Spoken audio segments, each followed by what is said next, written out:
What's up, ladies, thugs, and gentlemen? So, I know your time is valuable and nobody got time to waste, so I'm not gonna ask you to do any of the crazy YouTube stuff. We're gonna get right into what I think. So, if you haven't watched Loki season 2, I highly recommend it. I just watched it and damn, it was good. I'm not gonna lie. Loki always gets me back into Marvel. Every time I watch it, I start to get bored, then I watch a season of Loki and I'm like, man, I wanna know what's gonna happen next. And they did it again. Now, I have a theory that I know where Marvel is going with their story, and if they're not going in this route due to their current state, I think they better U-turn, hear me out, and do this because I would be amazed. And that's not saying much because we all know I'm easily pleased when it comes to movies and anime, but as a creator, I know the hard work that goes into doing any of that. So normally, if I can follow your story and you do some cool stuff, I normally like it. I normally give you a better look at it than most people today. Most people today just don't like anything. I like almost everything unless it like completely honestly sucks. Like you really gotta make some bad stuff to make me not like it. But enough of that. Let's get into what my theory is. Now, after watching Loki season 1 at the end, and if you don't know, this is going to be full of spoilers. I don't know why you would even click on this if you didn't know that, but if you didn't know that, and for whatever reason this video just came on, I'm going to give spoilers for season 1 and 2 and what I think is going to happen. You heard me? Okay, I'm about to start telling you. Now, go.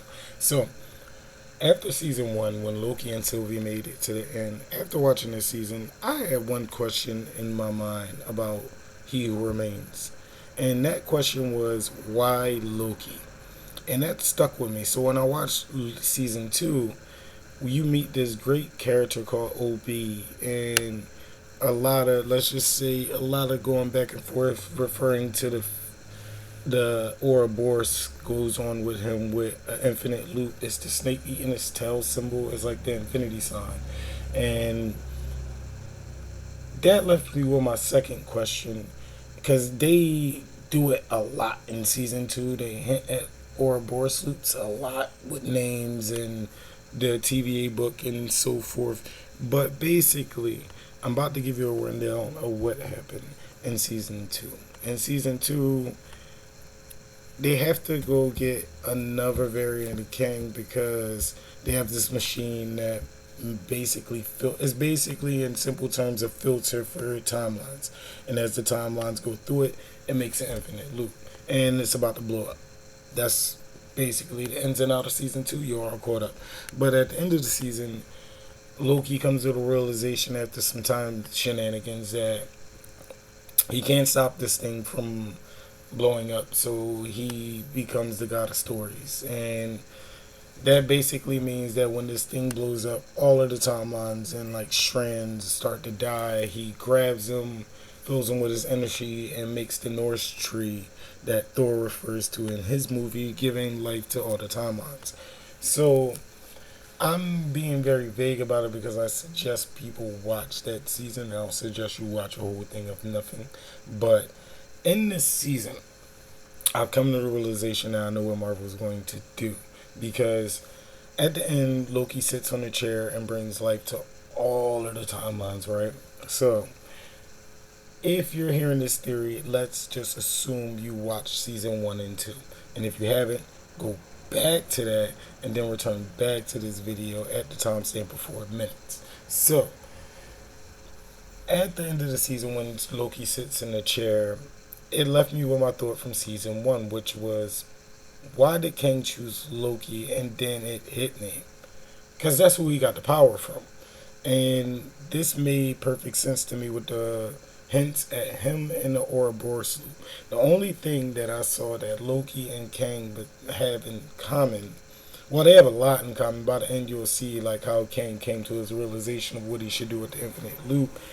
But it made me remember that both Kang and Loki, his name is Victor Timely in this timeline, but I'm going to call him Kang for the sake of keeping everything simple. Kang and Loki both have a friendship with OB, or a Boris, if you may, with OB.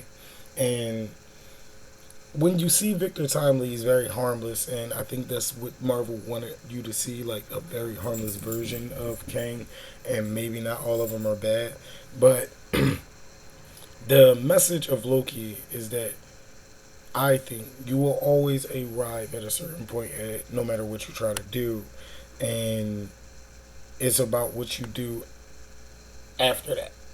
So if Victor Timely slash Kang comes with Loki, helps fix his machine. Loki basically saves his life at the end of it. You'll see what I mean if you watch the season.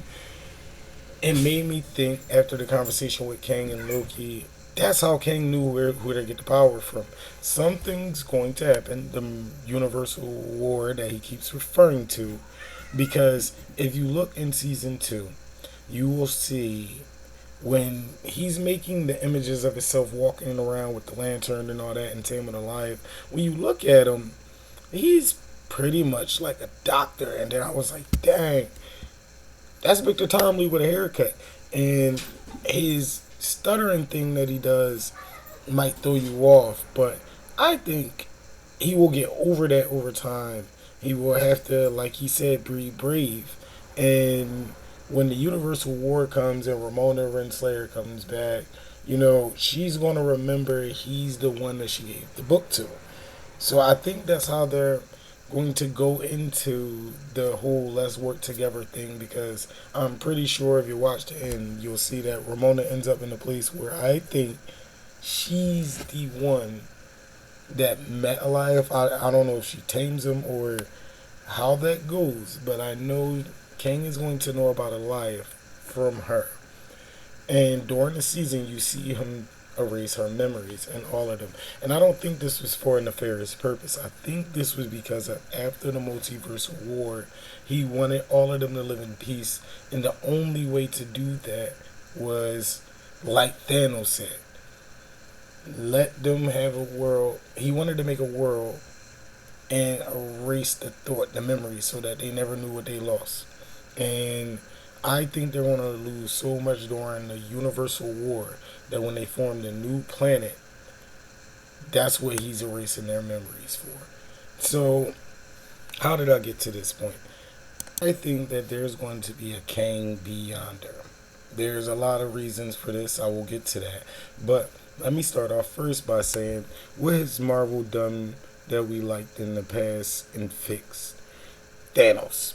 When Thanos came around, the last big bad that ends all everything, we liked the villain and was surprised that he won, right? So I think that's how we're going to get to this point with Kang, because whether it be Victor Timely or Never Kang, I think honestly that Kang is going to be like us. You know how everybody keeps complaining about the new Marvel universe, about the things they don't like that happens in the Marvel universe. I think he's gonna feel like us, where he don't like where the universe goes. I don't know if he started the incursions because of this, but I'm pretty sure that's what it's going to be. Like, they think it's because they're crossing worlds, but it's probably going to be some bull s with Kang. But due to the incursions, I think Beyonder Kang, I think he's going to be the one that started going around wiping out the other universes. And that's what started the incursions, not just Doctor Strange going to the other universe like Professor X said. I think it's going to be Kang. And he's going to have our view of the Marvel universe currently, that he don't like this, he don't like that. I think he's going to be making fun of things that we make fun of, and he's going to have us like somewhat on his side and have an ideology of somewhat we can get behind, because right now the Kang Council of Kangs, no, oh my god, I hope those are not the boys. Like, I'm hoping that's like one singular army with one goal, not everybody just going everywhere and doing whatever they want. That would be stupid. But I don't think they showed us them for no reason. I think those are the people and the figures they keep showing us on the wall in Loki season 2 that descended down. I think those are the armies that descends on the worlds and start destroying them.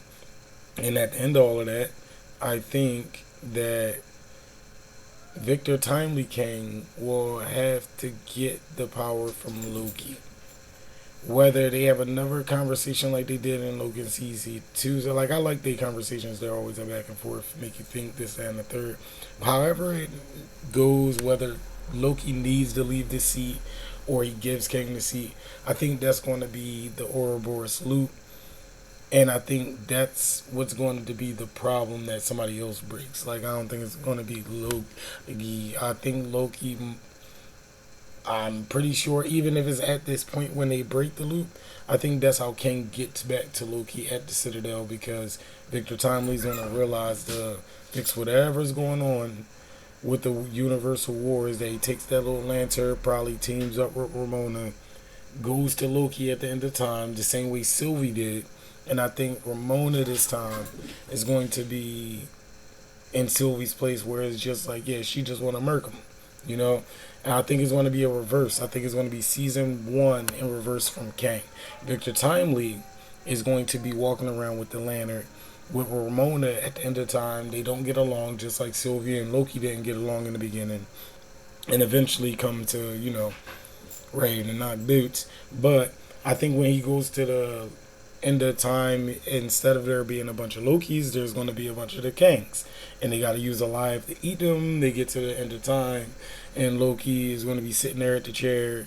And this time he's in the Hero Who Remains seat, where together they either figure out how to break that loop, or when Kang goes to do the infinite loop, whether it's in Loki season 3 or in the end of Secret Wars, I think that's when they'll come to the realization that that's right there. That's the point. That it's just a snake eating his tail.